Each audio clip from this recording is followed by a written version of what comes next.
Ashwini hospital Yellareddypet 4 దశాబ్దాల నుంచి పేద మధ్య తరగతి వర్గాలకు అందుబాటులో కార్పొరేట్ స్థాయి వైద్యం అన్ని రకాల వైద్య సేవలైన చిన్నపిల్లల ప్రసూతి కంటి ఎముకల గుండె సంబంధిత వైద్య నిపుణులచే చికిత్సలు అందించబడును. ప్రజా సంఘ నాయకులపై కేసులు ఎత్తివేయాలి. పోడు భూముల పోరాటంలో పాల్గొన్న ప్రజా సంఘాల నాయకులు సిరిసిల్ల జిల్లా కేంద్రంలో బుధవారం కోర్టులో హాజరయ్యారు. అనంతరం నాయకులపై పెట్టిన కేసులు ఎత్తివేయాలని డిమాండ్ చేస్తూ స్థానిక బీవై నగర్ లో సిఐటియు కార్యాలయంలో ప్రజా సంఘ నాయకులు విలేకరుల సమావేశం నిర్వహించారు. ఈ సందర్భంగా ప్రజా సంఘాల నాయకుడు మల్లారపు అరుణ్ కుమార్ మాట్లాడుతూ పోడు రైతుల పక్షాన నిలబడి పేదలకు పోడు భూముల హక్కు పత్రాలు ఇవ్వాలని న్యాయమైన డిమాండ్ తో పోరాడిన ప్రజా సంఘాల నాయకులపై అక్రమ కేసులు బనాయించి కోర్టుల చుట్టూ తిప్పించడాన్ని తీవ్రంగా ఖండించారు. వెంటనే ప్రభుత్వం పోడు రైతుల పైన పెట్టిన అక్రమ కేసులు బేషరత్తుగా తొలగించాలని డిమాండ్ చేశారు. పోడు రైతుల పక్షాన నిలబడిన ప్రజా సంఘాల నాయకులపై కూడా కేసులు ఎత్తివేయాలని డిమాండ్ చేశారు. అలాగే 50 సంవత్సరాల నుండి పోడు వ్యవసాయం చేసుకుంటున్న ఎస్సీ, ఎస్టీ, బీసీ భూమి లేని నిరుపేద కుటుంబాలకు ప్రభుత్వం వెంటనే హక్కు పత్రాలు ఇచ్చేలా చర్యలు తీసుకోవాలని డిమాండ్ చేశారు. ఈ కార్యక్రమంలో ప్రజా సంఘాల నాయకులు ఈసంపల్లి కొమరయ్య,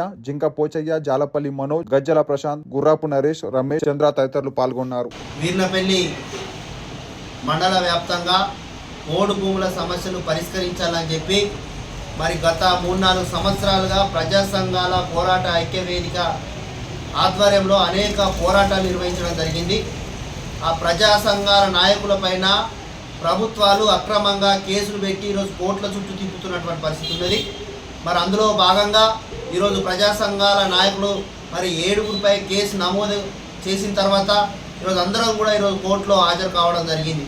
ఈరోజు ముఖ్యంగా అటవీ ప్రాంతంలో 30-40 సంవత్సరాలుగా ఈరోజు ఆ ప్రాంతంలో ఉన్నటువంటి దళిత, గిరిజన, బహుజన రైతులందరూ కూడా ఈరోజు పోడు వ్యవసాయం మీద ఆధారపడి జీవనం సాగిస్తున్నటువంటి పరిస్థితి ఉన్నది. గతంలో ప్రభుత్వం ఈరోజు పోడు వ్యవసాయం చేసుకుంటున్నటువంటి వాళ్ళకు అందరికీ కూడా మేము పోడు పట్టాలు ఇస్తామని చెప్పి ప్రభుత్వం హామీలు ఇచ్చి అధికారుల చేత శాటిలైట్ ద్వారా సర్వే చేయించి ఈరోజు ఎలాంటి పట్టాలు ఇవ్వకుండా అటవీ శాఖ అధికారుల ద్వారా ఈరోజు పోడు సాగు చేసుకుంటున్నటువంటి భూములను లాక్కునేటువంటి ప్రయత్నం ఈరోజు ప్రభుత్వం తీసుకుంటున్నటువంటి పరిస్థితి ఉన్నది. మరి అందులో భాగంగానే మరి భూములు కాపాడడం కోసం అక్కడ ఉన్నటువంటి పోడు రైతులు ఈరోజు విరోచితంగా పోరాడి ఈరోజు భూములు దక్కించుకున్నటువంటి ప్రయత్నం చేస్తే అడిపల్లి గ్రామంలో 11 మంది దళిత పోడు రైతులపై అక్రమంగా కేసులు పెట్టడం జరిగింది. ఈరోజు కేసులు ఎత్తివేయాలని చెప్పి ప్రజా సంఘాల నాయకులుగా ఈరోజు పోడు రైతుల పక్షాన నిలబడితే ప్రజా సంఘాల నాయకులపై కూడా ఈరోజు కేసులు పెట్టడాన్ని ఈరోజు మేము తీవ్రంగా ఖండిస్తూ ఉన్నాం. గతంలో ప్రభుత్వం పోడు వ్యవసాయం చేసుకుంటున్నటువంటి వారిపై కేసులు ఎత్తివేస్తామని చెప్పారు. అదేవిధంగా పోడు వ్యవసాయం చేసుకుంటున్నటువంటి పక్షాన్ని నిలబడినటువంటి భూ పోరాటంలో ఉన్నటువంటి నాయకులపై కూడా కేసులు వేస్తామని చెప్పినప్పటికీ కూడా ఇంతవరకు కూడా ఏ ఒక్క కేసు ఎత్తివేయకుండా ఈరోజు కోర్టుల చుట్టూ చింపేటువంటి ప్రయత్నం ఈరోజు ప్రభుత్వాలు ఈరోజు ఇక్కడ ఉన్నటువంటి పోలీసు యంత్రాంగం చేస్తుంది. కాబట్టి వెంటనే ప్రభుత్వం నూతన ప్రభుత్వం వెంటనే ఈ ప్రజా సంఘాల నాయకులపైన పోడు రైతులపై అక్రమంగా పెట్టినటువంటి కేసులు ఎత్తివేయాలని చెప్పి ఈ సందర్భంగా మేము తెలియజేస్తా ఉన్నాం. సిరిసిల్ల జిల్లా అడవిపదిరే, ఇక్కడ ఏదైతే వీర్నపల్లి మండలము, అడవిపదిరే, గద్దెనపల్లి, వనిపల్లి, మొత్తం వీర్నపల్లి మండలంలో ఈ యొక్క ప్రజా సంఘాలు ఏర్పడి ప్రజా సంఘాల ఆధారంలో మేము రోడ్ల మీద ధర్నా చేసి హక్కుపత్రం ఇస్తానని చెప్పి మాకు హక్కుపత్రం ఇవ్వకుండా ఎస్టీ వాళ్ళకు మాత్రం ఇచ్చేసి మా యొక్క ఎస్సీ, ఎస్టీ, బీసీ, మైనారిటీ వాళ్ళ మీద కేసులు బనాయించి వాళ్ళను కోర్టు చుట్టూ తింపడం జరుగుతుంది.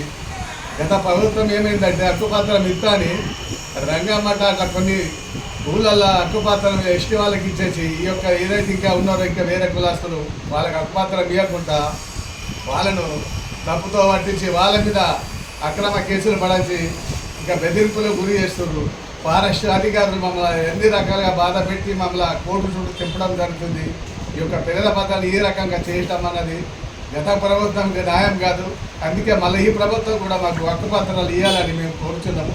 ఒకవేళ మా ఎస్సీ, ఎస్టీ, బీసీ, మైనారిటీ వాళ్ళకు కూడా ఈ హక్కుపత్రం ఇవ్వకపోతే గత ప్రభుత్వంకి పట్టిన గతి ఈ ప్రభుత్వం కూడా పత్రాలని చెప్పి మేము హెచ్చరిస్తున్నాము.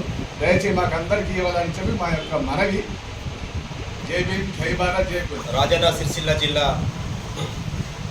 జిల్లా వ్యాప్తంగా ఉన్నటువంటి దాదాపు రెవెన్యూ భూములు కాకుండా ఎక్కువ శాతం ఉన్నటువంటి గిరిజన ఫారెస్ట్ భూములనే, అటవీ భూములనే వారికి గుంట భూమి లేనటువంటి ఈ పోడు రైతులు ఎవరైతే ఉన్నారో ఆ భూమి లేనటువంటి ఈ ప్రజలే పోడు సాగు చేసుకొని ఒక 20-30-40 ఏళ్ళ నుంచి కూడా ఆధారంతో సహా మేము పోడు చేసుకుంటున్నటువంటి మా భూములు మేమే దున్నుకుంటామని చెప్పి వాళ్ళు ఆ ప్రయత్నం ఏదైతే జరుగుతూ ఉన్నదో దాన్ని విస్మటలు చేస్తూ వారిని నిలువరిస్తూ శాంతియుతంగా రోడ్లపైన వాళ్ళు ధర్నా చేసుకున్నటువంటి ఒక స్వేచ్ఛను కూడా వాళ్ళని భగ్నం చేస్తూ వారిపైన పోడు రైతులపైన ఇలా అక్రమంగా కేసులు బనాయిస్తూ వారిని ఆ భూమిలోకి రానివ్వకుండా పీడియాక్ట్లు నమోదు చేస్తామని చెప్పి వాళ్ళ బెదిరింపులకు పాల్పడుతూ అక్కడ ఉన్నటువంటి ఫారెస్ట్ అధికారులు ఎవరైతే ఈ కార్యక్రమాలు చేస్తూ ఉన్నారో దీన్ని పూర్తిగా మేము ఖండిస్తూ ఉన్నాం.